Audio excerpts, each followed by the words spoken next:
duka dalam tiang awanmu.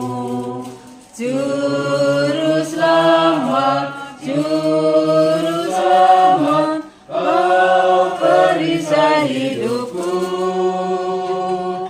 kau perisai hidupku. Dalam nama Bapa dan Putra dan Roh Kudus. Amin. Tuhan kita Yesus, cinta kasih Allah dan persekutuan Roh Kudus beserta kita. Sekarang dan selama-lamanya. Selamat datang Bapak, Ibu, adik-adik yang terkasih, berkah dalam. Berkah dalam. Selamat datang di kediaman rumah Bapak El Heru Purwanto. Hari ini kita sengaja berkumpul di sini. Kita akan bersekutu bersama. Kita akan mengikuti ibadat APP yang pertama dengan tema menggali semangat dasar gerakan APP, dan sekaligus kita ingin mendukung doa buat kedamaian arwah Ibu Francisca Saveria Sumilah yang hari ini, genap hari ini 1 tahun dipanggil Tuhan. Bapak Ibu yang terkasih, setiap menjelang perayaan kebangkitan Tuhan Yesus 40 hari sebelumnya kita menjalani masa prapaskah. Dan untuk tahun ini tema APP yaitu bersekutu dalam doa, pertobatan, dan pengharapan. Ini juga selaras dengan tema jubilium di tahun 2025 yaitu keziarahan pengharapan.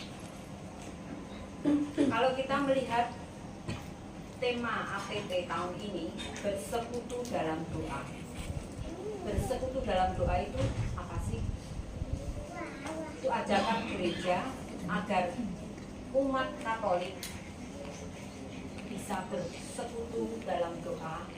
Seperti hari ini kita diharapkan di masa prapaskah, syukur-syukur kalau teman-teman dan kita semua bisa menjalani APP 1 sampai 5. Itu ajakan dari gereja agar kita bersekutu bersama. Kemudian pertobatan. Pertobatan itu ajakan agar di masa prapaskah ini kita meningkatkan relasi kepada Tuhan lebih intens. Kita semakin rajin berdoa, kita semakin rajin bermati raga, dan untuk relasi untuk dengan diri sendiri kita jalani dengan bermati raga, berpantang dan puasa. Berpantang dan puasa itu tidak hanya kita seperti kata Pak Misi kemarin, motivasinya berpantang dan berpuasa itu tidak aku berpantang dan aku diet dan aku kurus ya Pak ya. Aku nggak mau makan banyak-banyak dan aku kurus. Ini dalam proses pelangsingan kita, atau bukan saya berpantang dan aku bisa ngirit. Tidak. Kita berpantang dan berpuasa kecuali untuk mengolah diri kita sendiri, pertobatan, tetapi juga kita ingin mensisihkan apa yang kita batasin itu, biasa makan daging, biasa makan lauk macamnya 4, sekarang lauk makannya 1, kita sisihkan. Kita sisihkan, ini gereja sudah membagi kotak, kita sisihkan untuk sesama. Dan tentang pengharapan itu artinya kita juga diajak untuk semakin peduli, memberi harapan kepada sesama dengan kita berbagi, kita mengolah apa yang kita sisihkan tadi untuk orang sesama yang membutuhkan. Itu harapan, ajakan agar di masa prapaskah ini kita semakin mengolah diri kita semakin rajin berderma, dan yang pasti kita semakin intens untuk mendekatkan diri kepada Tuhan.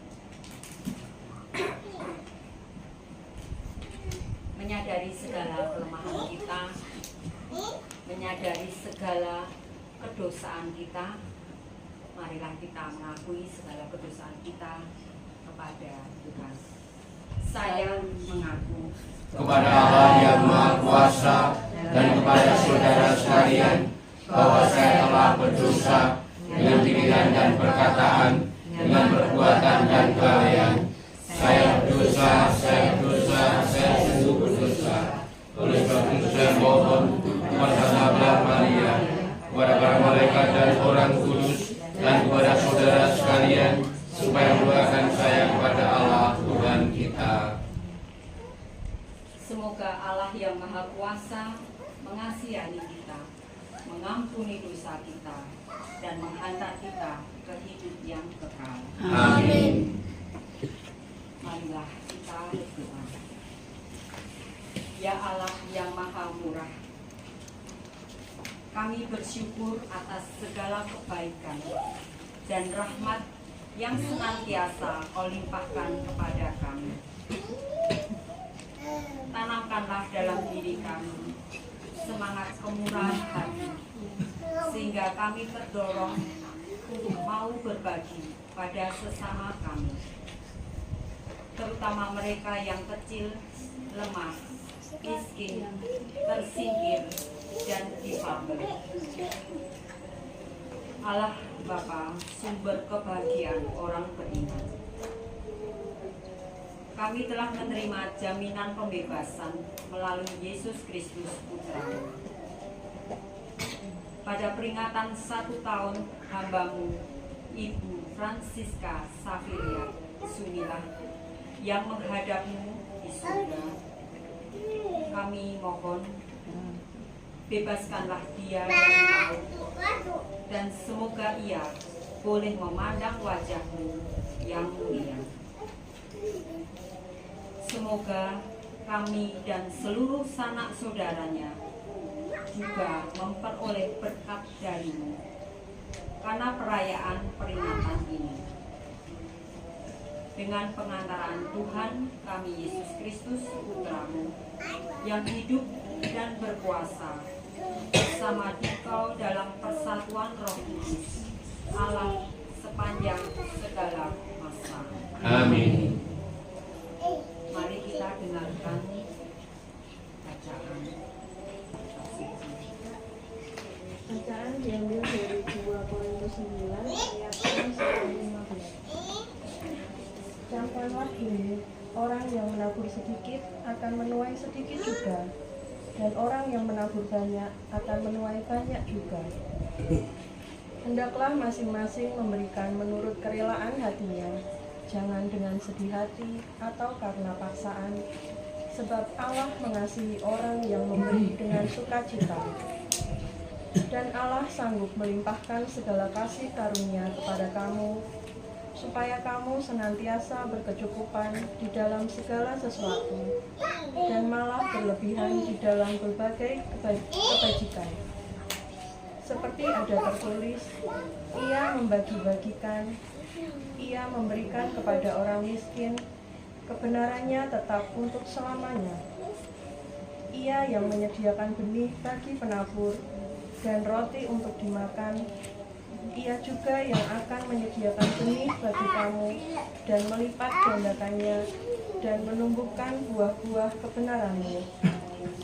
Kamu akan diperkaya dalam segala macam kemurahan hati yang membangkitkan syukur kepada Allah oleh karena kami. Sebab pelayanan kasih yang berisi pemberian ini bukan hanya mencukupkan keperluan-keperluan orang-orang kudus, tetapi juga melimpahkan ucapan syukur kepada Allah. Dan oleh sebab kamu telah tahan uji dalam pelayanan itu, mereka memuliakan Allah karena ketaatan kamu dalam pengakuan akan Injil Kristus dan karena kemurahan hatimu dalam membagikan segala sesuatu dengan mereka dan dengan semua orang. Sedangkan di dalam doa mereka juga merindukan kamu oleh karena kasih karunia Allah yang melimpah di atas kamu. Syukur kepada Allah karena karunia-Nya yang tak terkatakan itu. Demikianlah sabda Tuhan. Syukur kepada Allah. Terpujilah Kristus Tuhan, Sang Raja, kemuliaan kekal. Terpujilah Kristus Tuhan, Sang Raja, kemuliaan kekal. Berbaliklah kepadaku dengan segenap hatimu, sebab aku ini pengasih dan penyayang. Terpujilah Kristus Tuhan, Sang Raja, kemuliaan kekal. Semoga Tuhan beserta kita sekarang dan selama-lamanya. Inilah Injil Yesus Kristus menurut Santo Lukas. Dimuliakanlah Tuhan. Ketika orang banyak mengerumuninya, berkatalah Yesus, "Angkatan ini adalah angkatan yang jahat. Mereka menghendaki suatu tanda, tetapi kepada mereka tidak akan diberikan tanda selain tanda Nabi Yunus. Sebab seperti Yunus menjadi tanda untuk orang-orang Ninive, demikian pula lah Anak Manusia akan menjadi tanda untuk angkatan ini.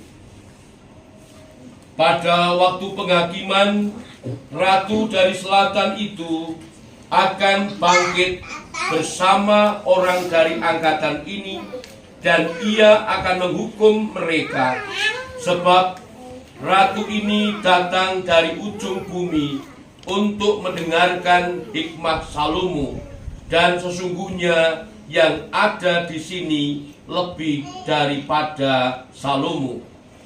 Pada waktu penghakiman, orang-orang Ninive akan bangkit bersama angkatan ini, dan mereka akan menghukumnya, sebab orang-orang Ninive itu bertobat waktu mereka mendengarkan pemberitaan Yunus, dan sesungguhnya yang ada di sini lebih daripada Yunus.